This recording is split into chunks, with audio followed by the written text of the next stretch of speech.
दोस्तों, तो आप सभी ने मूड बना लिया है, आप सभी लोग 11th पे साइंस लेंगे। तो साइंस को लेकर काफ़ी सारे मिथ हैं। बहुत सारे बच्चे बोलते हैं हार्ड है, टफ है। ठीक है, देखो अपने अपने ऊपर होती है, ठीक है, कि आप चीज़ों को कैसे अप्लाई कर रहे हैं। ठीक है, वरना कुछ बच्चों को तो ऐसा हो जाता है, पहले वो साइंस लेते हैं और फिर साइंस उनकी लेती है।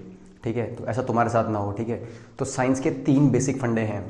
अगर आपको साइंस हिस्ट्री में पढ़ने के लिए थोड़ा सा अच्छे एफर्ट्स लगाने पड़ेंगे, उसके लिए आपको 3 बेसिक चीज़ें रखनी पड़ेगी। सबसे पहली चीज़ क्यूरियोसिटी, दूसरी चीज़ कंसिस्टेंसी,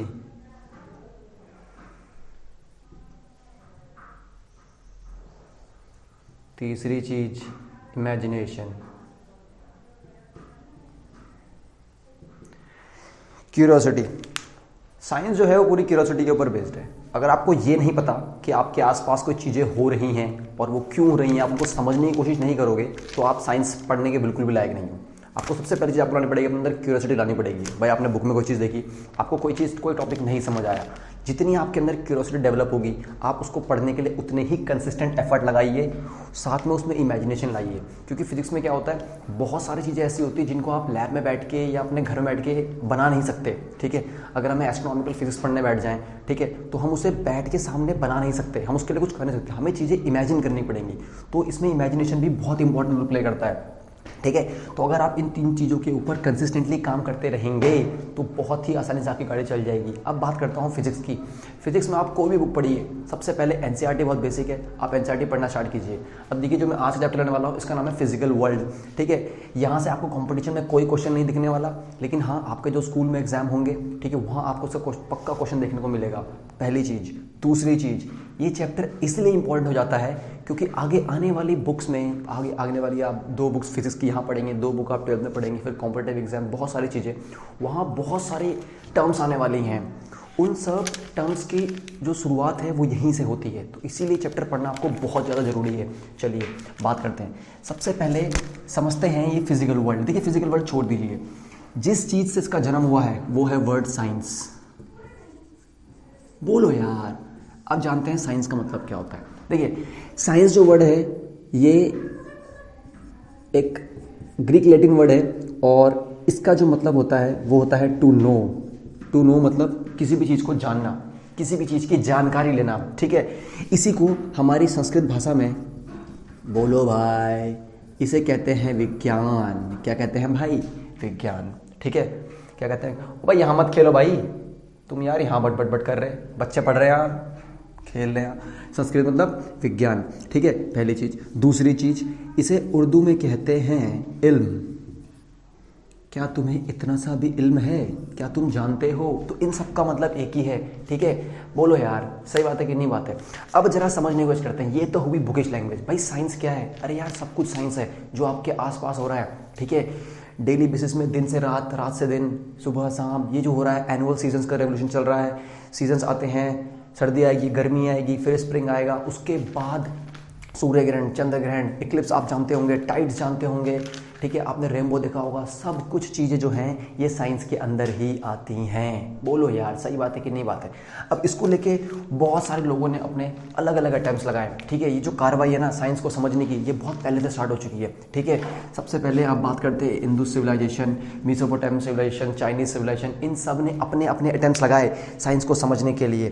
पर जो बुकिश डाटा जो आना स्टार्ट हुआ वो आया 16th सेंचुरी से, और 16th सेंचुरी के आसपास यूरोप ने, किसने मेरे भाई? यूरोप ने साइंस के फील्ड में सबसे ज़्यादा डेवलपमेंट स्टार्ट करी। ठीक है, और लेट 20th सेंचुरी आते आते साइंस के ऊपर काफ़ी सारी लॉज बन गई। ठीक है, और फिर हुआ गया, फिर हम साइंस को हमने डिफाइन करने लग गए। अभी तो हम साइंस को सिर्फ एक वर्ड की टर्म में समझते थे, फिर हम साइंस को डिफाइन करने लग गए।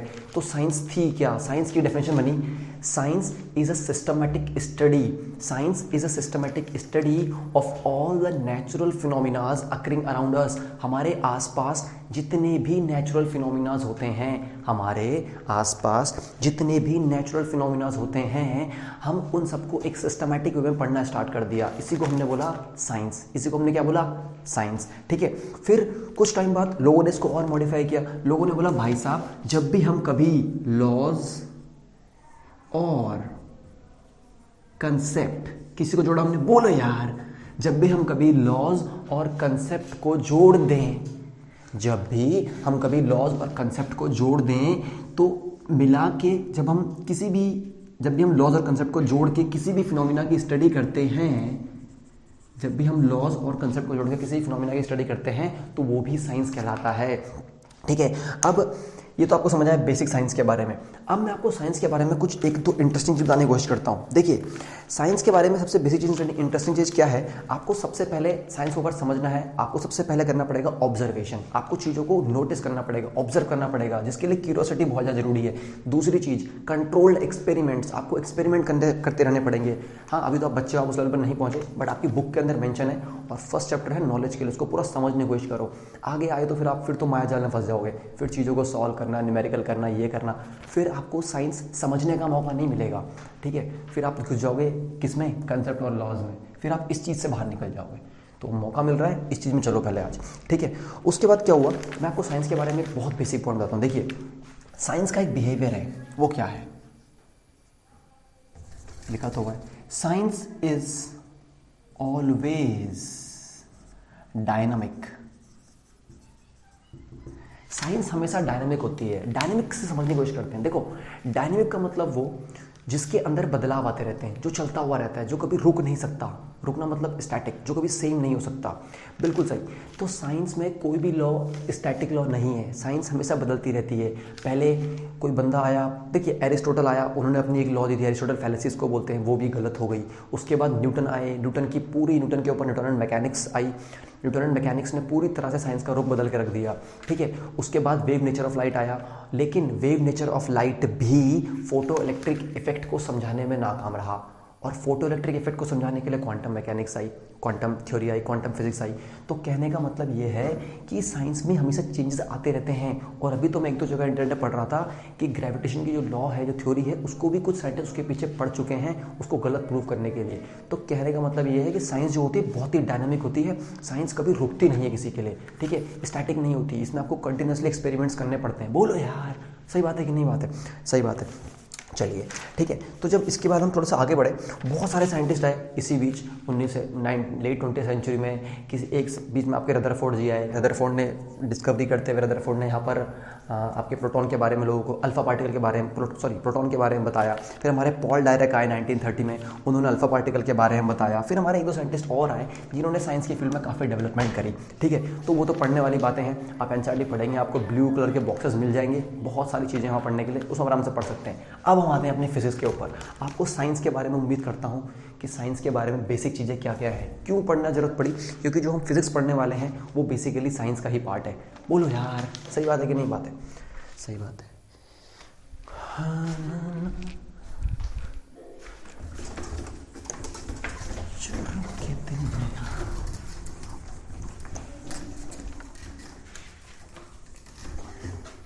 चलिए, अब बात करते हैं फिजिक्स की। देखिए, फिजिक्स का सीधा सीधा मतलब होता है नेचर या फिर नेचुरल। मतलब यार और ढंग समझते हैं। देखिए, नेचुरल साइंसेस की जो सबसे बेसिक ब्रांच है, नेचुरल साइंसेस की जो सबसे बेसिक ब्रांच है, उसे कहते हैं फिजिक्स। उसे कहते हैं फिजिक्स। इसी के अंदर केमिस्ट्री आती है, सबका बाप है भाई फिजिक्स। इसी के अंदर केमिस्ट्री आती है और इसी के अंदर बायोलॉजी आती है। ठीक है, सही बात है कि नहीं बात है? ठीक है, तो नेचर के अंदर जो भी चीज़ें हो रही हैं, जो भी फिनोमिना हो रहे हैं, वो सब कुछ फिजिक्स के अंदर आते हैं। तो physics is the part of natural science which deals with nature. मतलब नेचुरल साइंस का एक ऐसा पार्ट जो कि नेचर से डील करता है, सबसे बेसिक डिसिप्लिन है। ठीक है, और फिजिक्स का तो ग्रीक वर्ड से ही इसका मतलब निकाला गया है। इसका ग्रीक से ही मतलब होता है नेचर, और संस्कृत में से बोलते हैं भौतिकी। क्या बोलते हैं? भौतिकी। हिंदी मीडियम बच्चे भौतिक विज्ञान में पढ़ते हैं, वो इसी को पढ़ते हैं। बोलो यार, सही बात है कि नहीं बात है? ठीक है, अब अगर मैं आपको समझाने की कोशिश करूँ, ठीक है, हम फिजिक्स, हमने डेफिनेशन पढ़ ली। ठीक है, दिन रात होना, ये होना, वो होना, पंखे का घूमना, मैं खड़ा हूँ यहाँ पर, ये जो मैंने जो कंटेंट लिखा ये बोर्ड पे क्यों चिपका हुआ है, क्यों रुका हुआ है, ये भी फिजिक्स है। ठीक है, सही बात है कि नहीं बात? आज आप मोबाइल फ़ोन से बात करते हैं इतनी दूर, बहुत सारी टेक्नोलॉजीज आ गई हैं, सब कुछ फिजिक्स है। ठीक है, उसको लिंक किया गया है चीज़ों के साथ। समझने की कोशिश करते हैं। चलिए बोलो यार, यहाँ तक समझ आ रहा है? ठीक है। फिजिक्स के अंदर इसके दो प्रिंसिपल थ्रस्ट होते हैं।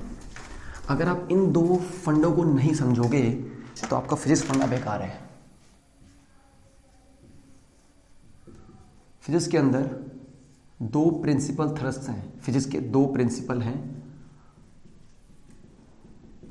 प्रिंसिपल देख लेना कौन सा वाला है, स्कूल वाला है या सिद्धांत वाला है।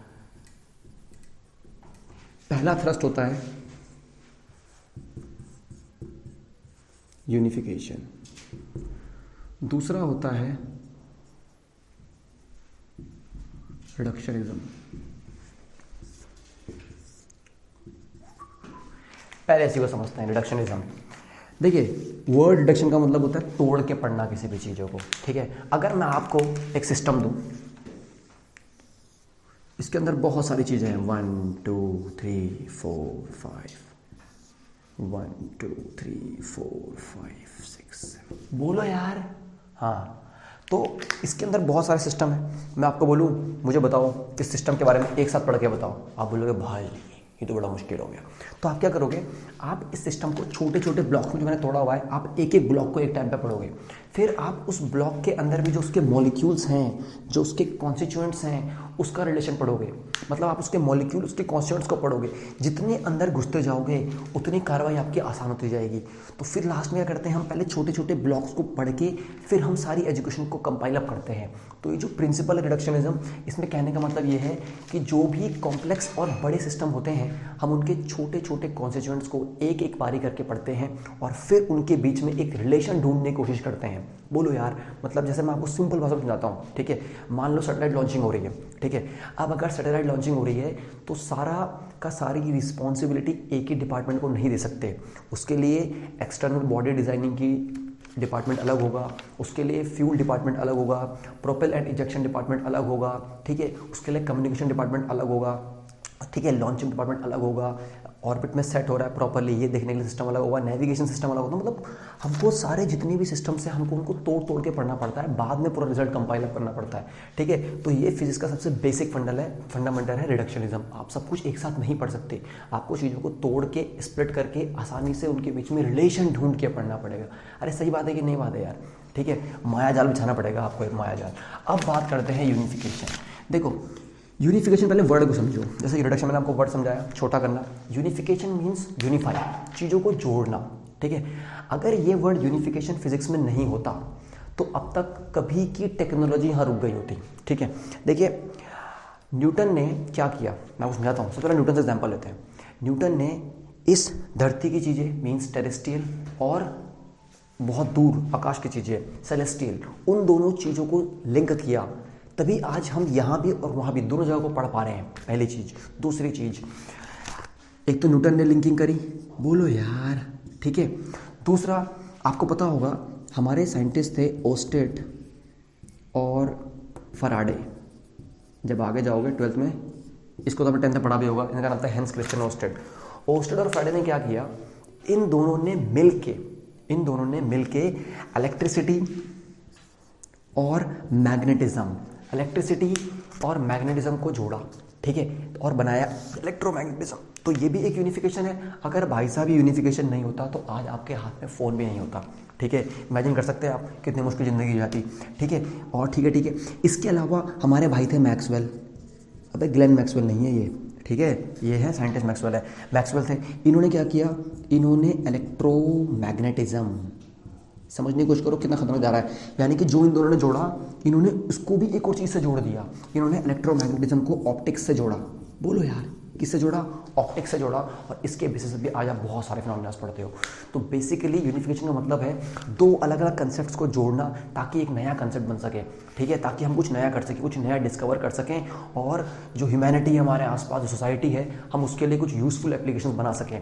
इसी को बोलते हैं यूनिफिकेशन। दो अलग अलग कंसेप्ट्स को जोड़ना, उनको एक पटरी पे लेके आना ताकि कुछ नया बन सके। बोलो यार, ठीक है, सही बात है कि नहीं बात है। तो मैं उम्मीद करता हूँ कि आपको यूनिफिकेशन और रिडक्शनिज्म यहाँ समझ आ रहा होगा। बोलो, कोई दिक्कतें नहीं है, ठीक है। चलिए अब बात करें थोड़ा सा आगे, ठीक है। अब बात करते हैं हमारे जो फिजिक्स है इसके कितने डोमेन्स होते हैं। इसकी क्या स्कोप्स हैं, ठीक है, इसके स्कोप या इसके डोमेन्स की बात करते हैं। अगर कोई आपसे पूछे कि फिजिक्स के 2 प्रिंसिपल थ्रस्ट क्या हैं, तो वो यूनिफिकेशन और रिडक्शनिज्म होंगे। बोलो मेरे भाई, ठीक है, बता दूँ, चलो।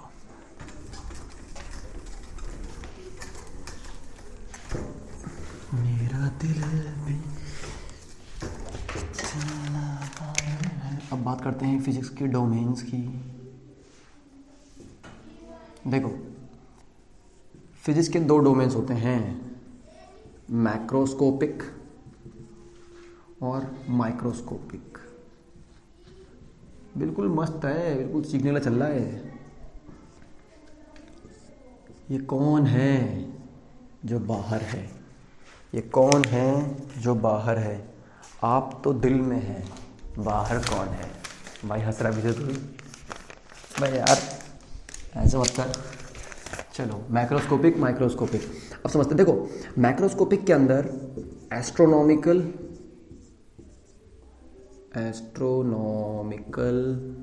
एंड टेरेस्ट्रियल, भाई यार ये तो सब वर्ड है। मतलब आप समझिए लार्ज स्केल की चीज़ें, थोड़े से लार्ज बड़ी स्केल की चीज़ें जिनको आप नॉर्मली ऑब्जर्व कर सकते हो, इस तरह की बड़ी स्केल्स की चीज़ें आप माइक्रोस्कोपिक के अंदर पढ़ते हैं। और माइक्रोस्कोपिक के अंदर आप बहुत ही छोटे लेवल की चीज़ें पढ़ते हैं, जैसे मैटर, एटॉमिक लेवल की चीज़ें पढ़ते हैं आप यहाँ। बोलो यार, कौन सी चीज़ें, एटॉमिक लेवल की। तो आप बहुत छोटे लेवल की चीज़ें पढ़ते हैं यहाँ पे, और थोड़े से बड़े लेवल की चीज़ें पढ़ते हैं यहाँ पे। अब क्या हुआ, इसकी तो डिस्कवरी बहुत बाद में हुई, पहले तो यही चल रहा था। इसके बेसिस पे एक फिजिक्स बनाई गई, इसके बेसिस पे एक फिजिक्स बनाई गई, उसको नाम दिया गया क्लासिकल फिजिक्स। क्लासिकल फिजिक्स, उसके अंदर उसने सिर्फ इसी से डील किया, इस तरह की क्वांटिटी से। और उसने इन चीज़ों को पढ़ने के लिए अलग अलग पार्ट्स बनाए। जैसे पहला बनाया मैकेनिक्स, जो आप यहाँ 11th में पढ़ने वाले हो। सेकंड उसने बनाया इलेक्ट्रो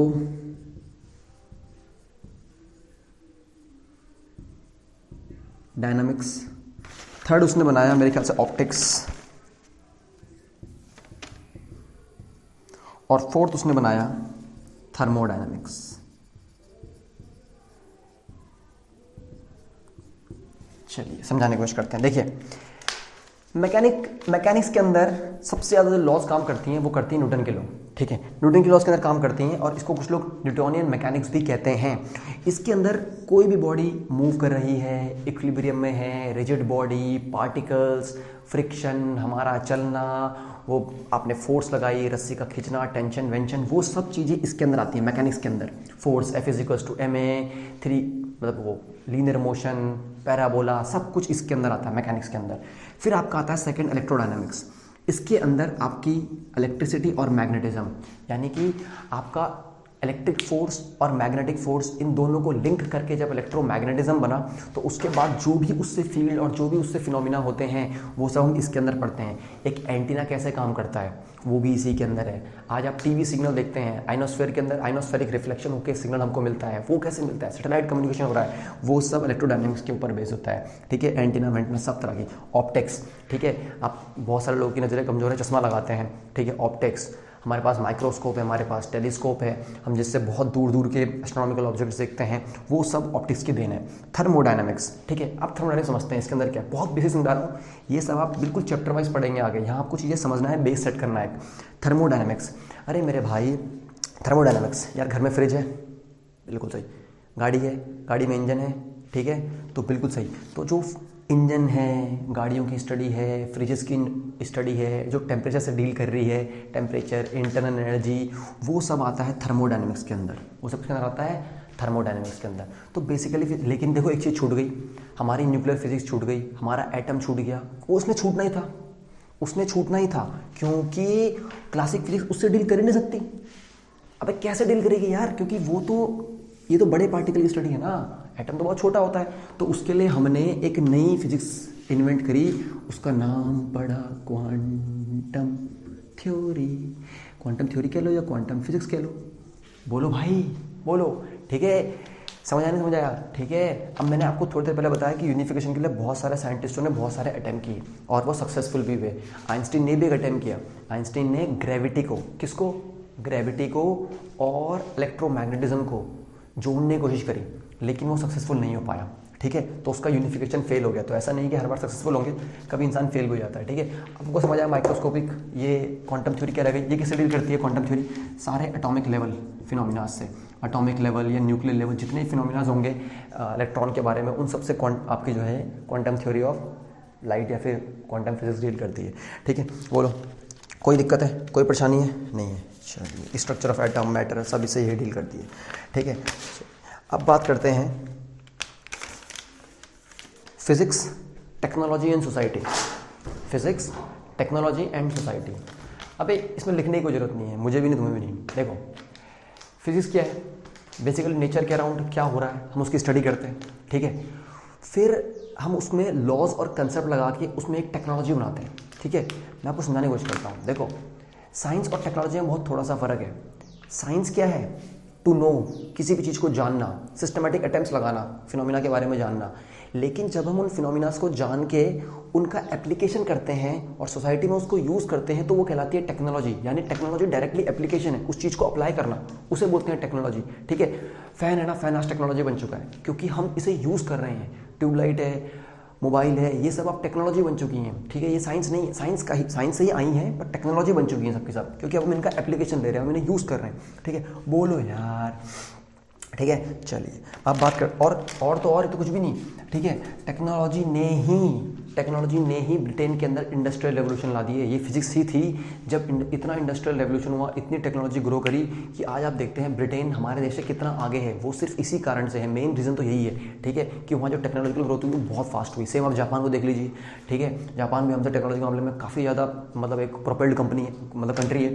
ठीक है, ये तो हुई एक बात। दूसरी चीज़ सिलिकॉन चिप। ठीक है, सिलिकॉन चिप भी इसी एक टेक्नोलॉजी का जाता उदाहरण है। ठीक है, कि किस तरीके से हमने फिजिक्स को यूज़ करके टेक्नोलॉजी में कन्वर्ट किया। ठीक है, और आज हम उसको यूज़ कर रहे हैं। बहुत सारी चीज़ें हैं, बोलो यार कोई दिक्कत है कि नहीं है? ठीक है, चलिए अब बात करते हैं एक ऐसे टॉपिक की जो कि आपके एग्जाम में काफ़ी ज़्यादा आने की प्रोबेबिलिटी है।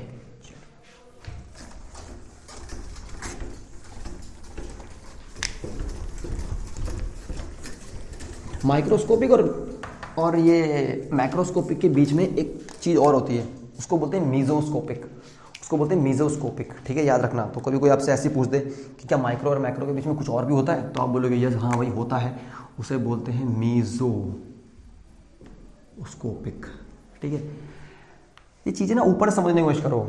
जब आप इनके डेप्थ में भी जाओगे, जैसे जैसे चैप्टर आएंगे आप डेप्थ में जाओगे, तो एनसीईआरटी भी कहती है, एनसीईआरटी के नीचे आप जाएंगे, डाउन साइड में एक लाइन लिखी हुई है कि students will not be able to understand what the things are going on here, but उनको कुछ थोड़ा बहुत पढ़ने की कोशिश कीजिए, ये चीज़ें आगे आएंगी। उसने बोला कि हम एक्सपेक्ट करते हैं बच्चों से कि आपको पूरी तरह चीज़ें नहीं समझ आ रही होंगी। ठीक है, देखो यही साइंस है, क्यूरियोसिटी और पेशेंस भी ज़रूरी है। ठीक है, कुछ चीज़ यहाँ से निकल गई तो वो आगे फिर से आएगी। ठीक है, यहाँ से ओवरव्यू चल रहा है।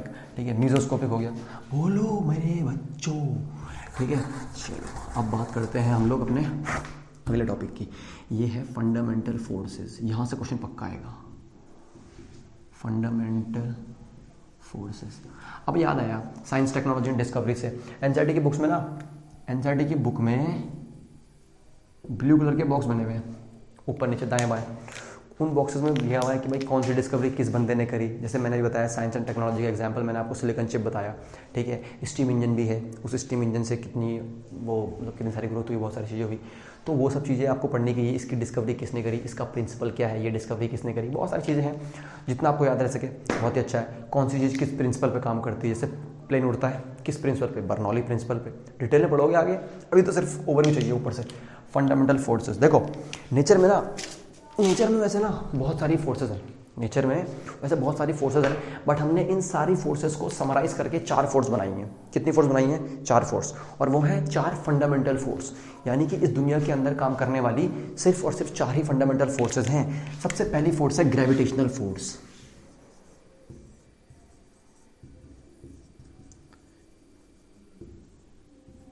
तेरे चेहरे से नजर नहीं हटती, नजारे हम क्या देखें।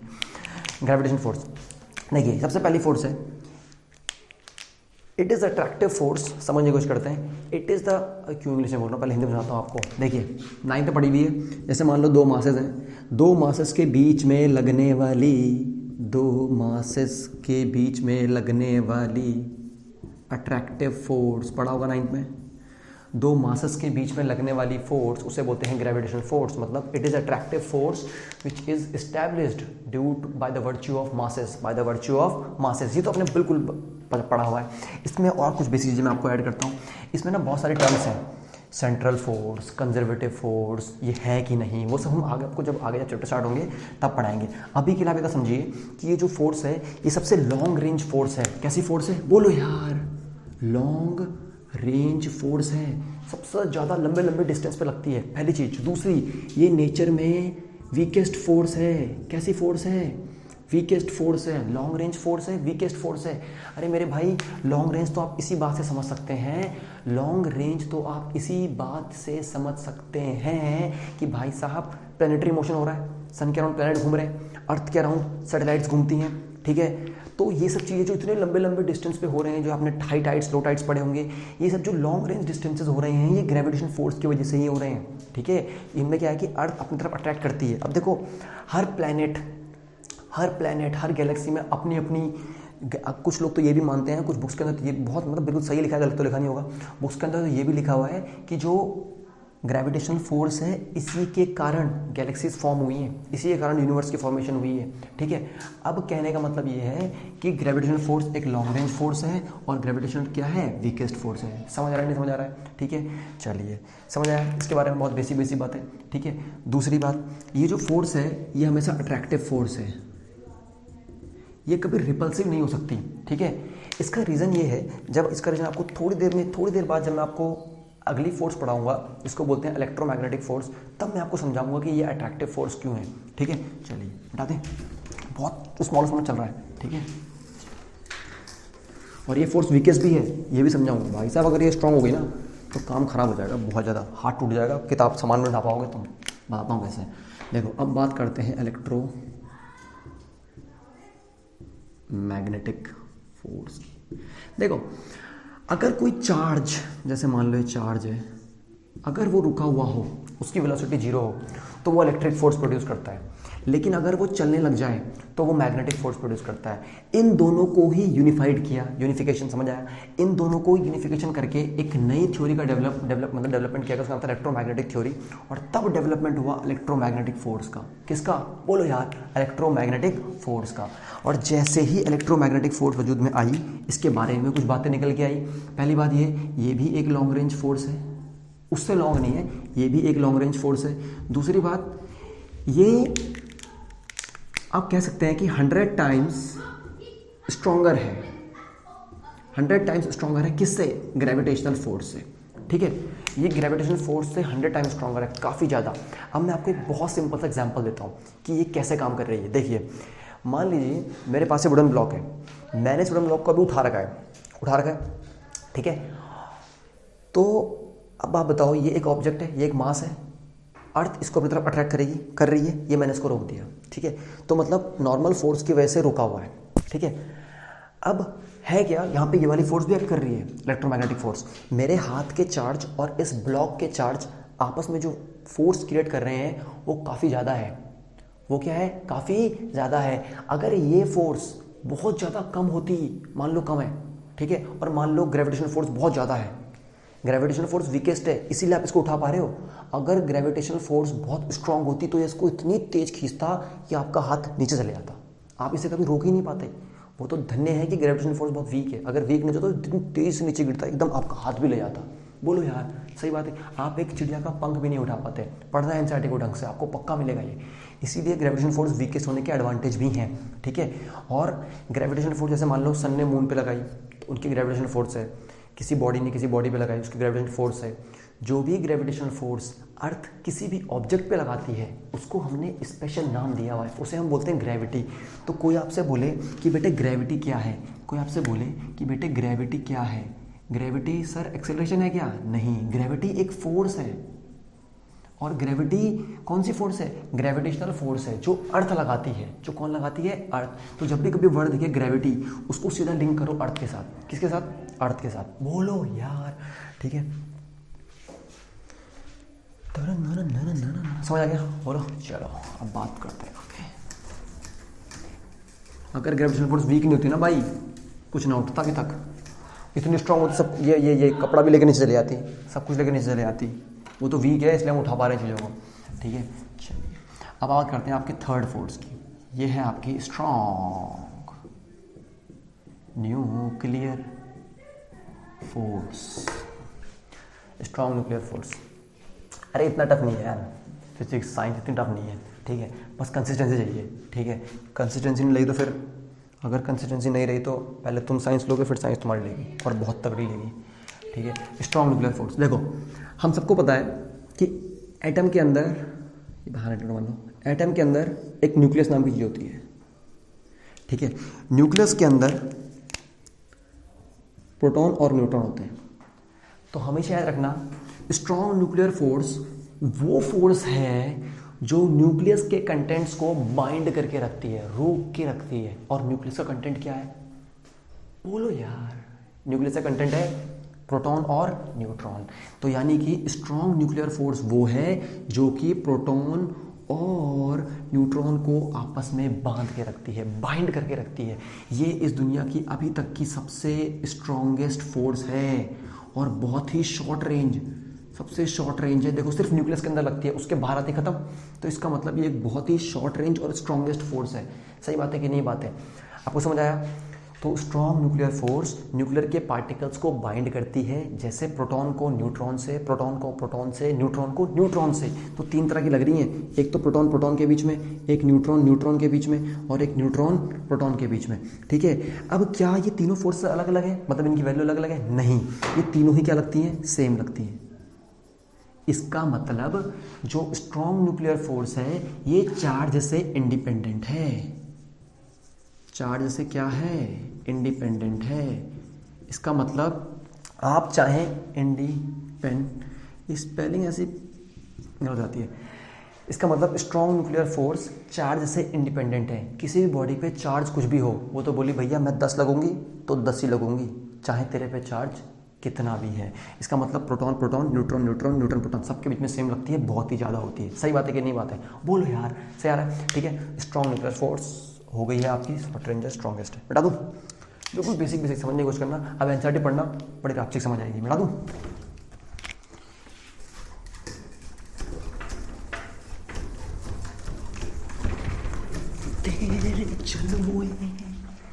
तेरे जलवे हैं हजार। Week,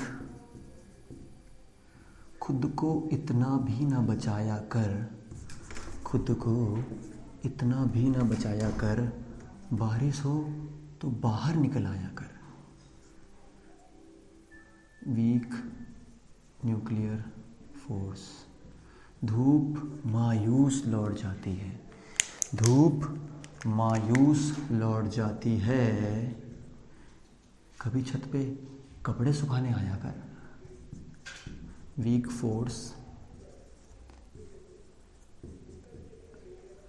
as compare to strong nuclear force, ठीक है। अब आपके मन में आया होगा ये वीक न्यूक्लियर फोर्स कहाँ से आ गई? भाई न्यूक्लियर की एक फोर्स है तो हमने पढ़ ली। आप जरा समझने की कोशिश करते हैं। अरे मेरे भाई, जब आप 12th में जाओगे तो न्यूक्लियस का आप डिके पढ़ोगे। डिके मतलब टूटना। इसका डिके अलग टाइप का होता है, अल्फा डिके, बीटा डिके। तो वहाँ पर से एक डिके होता है, उसको बोलते हैं बीटा डिके। बीटा डिके में इलेक्ट्रॉन्स के साथ अदर पार्टिकल्स निकलते हैं, जैसे आपका न्यूट्रिनो।